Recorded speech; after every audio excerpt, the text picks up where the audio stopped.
Hi everybody, welcome to Chauvet Lighting. I'm Geoff Short. I recently had the pleasure of attending the Midwest DJs Live conference in Kenosha, Wisconsin. Now Midwest DJs Live, now in its 5th year, is a smaller conference, but it's growing every year, and I had a great time.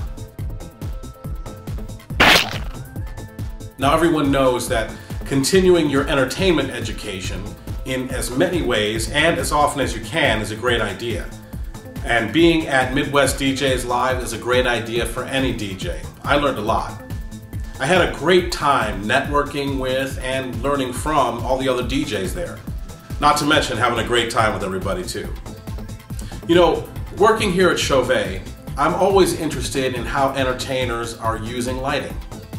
And for me, it all starts with a central question. Is lighting important to you as an entertainer? And if so, why?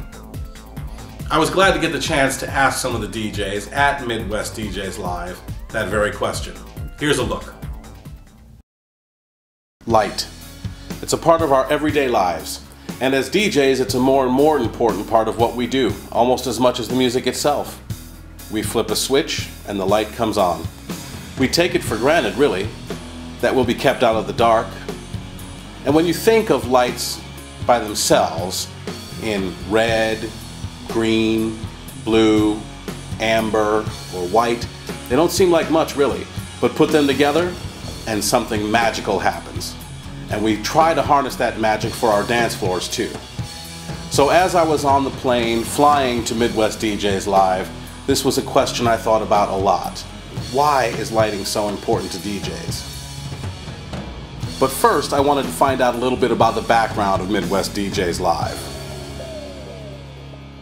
The first one was held at a little restaurant downtown Milwaukee, and then we went to a nightclub afterwards and just kind of had a different kit set up where everybody could get their hands on and just play around and get to work with different gear and get to share ideas with other DJs. And after that first year, that's where Ron really decided to take it to another level and start Midwest DJs Live. Yeah, we started a pub called Buckets Pub, and it's probably probably a third of this place, and we just figured out let's all get together, hang out, and we all brought our setup so we can interact and try stuff out. And before you know it, we started having great vendors, and now we're into something bigger now, and it's growing. And we're hoping to bring southeastern Wisconsin to the map for DJing. And Midwest DJs Live has put Wisconsin on the DJ map.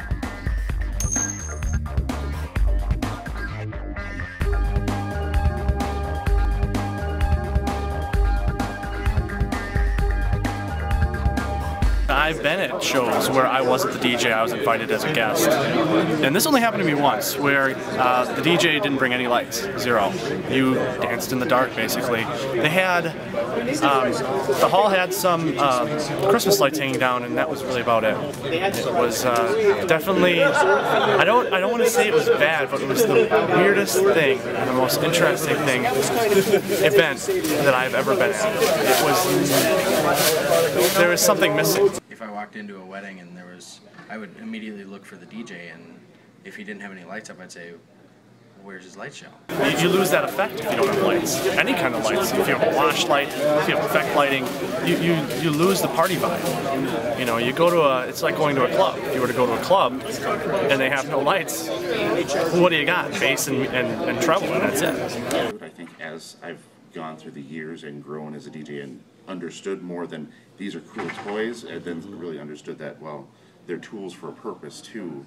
It kind of changes the type of lights that you go for. You really understand what lights do for you versus that's cool, I want that. I'm excited to see what's coming because I want to get my hands on something like that for the future. My main job has been run the light show, and so without the light show, I'd just be standing behind the table looking good. You think so? Well, it was the end of my first day, and it was time to kick back and relax with everybody with a little bit of bowling. But the question of the importance of lighting was still on my mind. I wanted to talk to a few more DJs.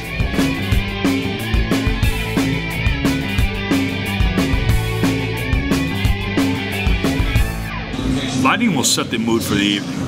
I mean, it actually will set the precedence for the entire evening. You can change that mood in just an instant second with the next track, and with the lightings to coordinate the mood.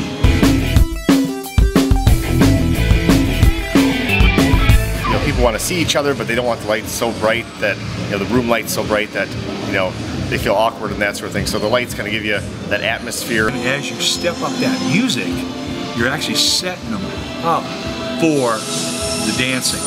So the more you progress on the music with the lighting, the more effect you're going to have on your dance floor when you open it up. I think it's just another stimulus to the beat of the music. You know, a lot of them, either sound active or DMX and that sort of thing, they're running to the beat of the music, so it just adds another sensory component to the music and the reason why they're there to dance and have fun. And fun is exactly what we had at Midwest DJs Live. If you haven't checked out Midwest DJs Live before, be sure you check it out next year. We had a blast. Well, mostly. Finally, it was time for me to say goodbye, but I want to say thank you to everybody at Midwest DJs Live and Kenosha. And thank you for watching. This is Chauvet DJ, and I'm Geoff Short. We'll see you next time in the Gig Lab.